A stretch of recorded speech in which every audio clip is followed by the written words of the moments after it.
malaman dyan sa anak mo. Kaya tali-talino. Yung pang napiling trabaho, yung trabaho ng binabay.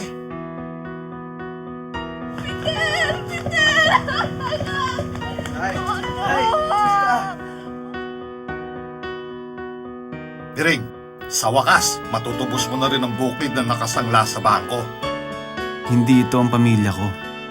Para sa'yo, kami ang pamilya mo. Pero pag nag-asawa ako, pag nagkaanak ako, sila ang pamilya ko. Hindi na to. Tama ang tiyo mo. Hindi ka na nga Pinoy. Puro maaarteng pagkain banyaga natutunan mo doon.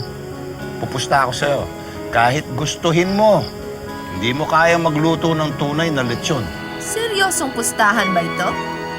Pag nasarapan ka sa lechon ko, talo ka. Pero kapag ikaw naman ang natalo, magtatrabaho ka sa akin ng 1 taon, hindi ka babalik sa Macau, dito ka. Siraan ka na ba ng ulo?